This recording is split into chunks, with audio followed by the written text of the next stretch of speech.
Hello everyone. तो आज की वीडियो में हम बात करने वाले हैं मेरी टीसीएस प्राइम के इंटरव्यू एक्सपीरियंस के बारे में।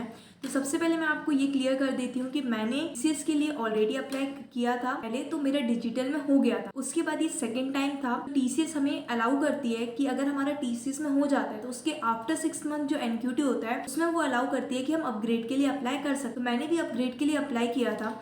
अपग्रेड के लिए सिर्फ एलिजिबल वो बच्चे होते हैं जिनको ऑलरेडी निंजा या डिजिटल ऑफर हो चुका। तो मैंने अप्लाई किया था। उसके बाद अपग्रेड से रिलेटेड अगर आपको कोई भी डाउट हो या कोई भी क्वेरी तो आप कमेंट कर सकते, मैं क्लियर कर दूँ। फिर उसके बाद जैसे ही मैंने अपग्रेड के लिए अप्लाई किया था उसके बाद हमारा एनक्यूटी एग्जाम कंडक्ट हुआ। अब एनक्यूटी के बाद जब उसकी शॉर्टलिस्टिंग आई तो मेरा प्राइम के लिए शॉर्टलिस्टिंग आई थी। उसके बाद नेक्स्ट स्टेप थी इंटरव्यू। तो इंटरव्यू कंडक्ट हुआ। तो इंटरव्यू में सबसे पहले तो जो बेसिक क्वेश्चन मुझसे पूछा गया था वो टेल मी अबाउट योरसेल्फ था। तो मैंने अपना इंट्रोडक्शन दिया था। इंट्रोडक्शन के बाद जो इंट्रोडक्शन था वो इंटरव्यूअर को अच्छा लगा था, तो उन्होंने कमेंट भी पास किया था कि नाइस। और उसके बाद इंट्रोडक्शन के बाद उन्होंने मुझे एक कोडिंग क्वेश्चन दिया था सॉल्व करने, जिसका लेवल मीडियम था, जो कि एक पैटर्न रिलेटेड कोडिंग क्वेश्चन था।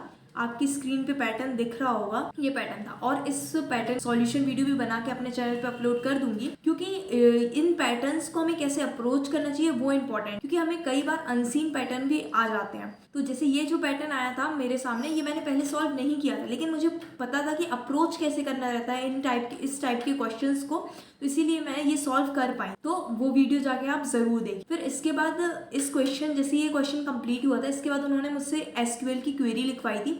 क्वेरी थी कि हमें कॉलम जो है उसका डेटा टाइप को चेंज करना है। मतलब जो हमारी टेबल रहती है रिलेशनल डेटाबेस में, उसमें हमारे एक कॉलम है, उसका data type for example int है, तो आपको उसको varchar में कन्वर्ट करना है, तो उसके लिए हमें क्वेरी लिखी। फिर ये दो क्वेश्चंस के बाद उन्होंने मुझे प्रोजेक्ट पे मूव किया था।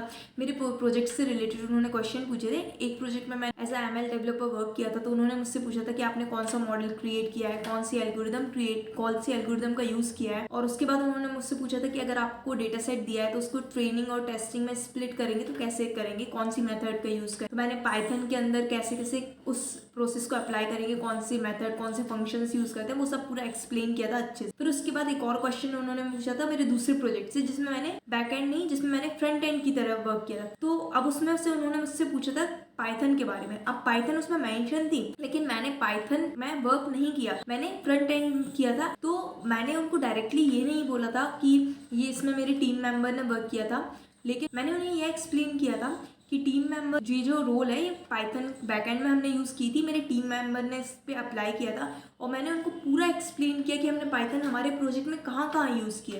तो ये बहुत इंपॉर्टेंट पॉइंट है कि अगर हमारा कोई भी टीम प्रोजेक्ट है और उसमें हम कोई भी टेक स्टैक लिख रहे हैं, तो हमें ज़रूरी नहीं है कि उस चीज़ का नॉलेज हो, क्योंकि टीम में तो वही वर्क करते हैं ना कि अलग अलग टेक्नोलॉजी से मिलकर हम एज ए टीम वर्क। लेकिन हमें इतना ज़रूर पता होना चाहिए कि हमने कौन सा टेक स्टैक, कौन सी टेक्नोलॉजी कैसे और कहाँ पे हमारे प्रोजेक्ट में यूज़, भले ही हमने उस टेक्नोलॉजी का वर्क ना किया हो, लेकिन हमें ये नॉलेज ज़रूर हो। अगर हम डायरेक्टली बोल देते हैं कि ये मेरे टीम मेंबर का पार्ट था और मुझे इसके बारे में नॉलेज नहीं है, तो ये एक नेगेटिव इम्पैक्ट क्रिएट करता है हमारी प्रोफाइल। फिर ये क्वेश्चंस हो गए थे मेरे इंटरव्यू में मेरे प्रोजेक्ट से रिलेटेड। उसके बाद HR और MR क्वेश्चंस हुए थे। तो उन्होंने मुझसे पूछा था कि आपका गेट स्कोर इतना अच्छा है, तो आप MTech के लिए क्यों नहीं जा रहे हैं, हायर स्टडीज़ के लिए क्यों नहीं जा रहे हैं। तो फिर इन सब के आंसर्स किए थे मैंने। और उसके बाद उन्होंने मुझसे पूछा था कि आपकी टेक स्टैक इतना अच्छा है, तो आपको अगर हम as a support engineer work दें कि आपको बस सपोर्ट प्रोजेक्ट में वर्क करना है, कोई भी अच्छा प्रोजेक्ट आपको नहीं मिल रहा है, तो आप उस सिचुएशन से कैसे कोप अप करें। मैंने इसको भी एक्सप्लेन किया था। फिर उसके बाद उन्होंने पूछा कि आप रिलोकेट होना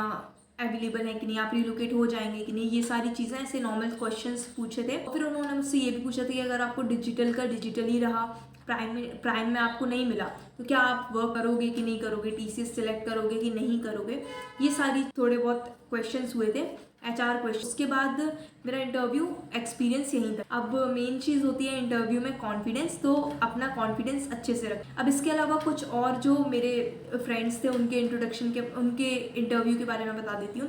तो मेरे से पहले जिसका इंटरव्यू हुआ था उससे बहुत ज़्यादा SQL रिलेटेड क्वेश्चंस पूछे थे, उससे 4-5 क्वेरी लिखवाई। तो SQL तो एक बहुत इंपॉर्टेंट है जो बहुत ज़्यादा पूछा जाता है, तो SQL तो पढ़ के जाना अच्छे से। और मेन चीज़ रहती है आपके रेज्यूमे, आपको रेज्यूमे में आपने जो जो लिखा है वो सारी चीज़ आपको आनी चाहिए, और इंटरव्यूअर उसी से पूछ। उसके अलावा अगर वो कुछ पूछेगा तो लेटेस्ट टेक्नोलॉजी के बारे में थोड़ा पूछेगा।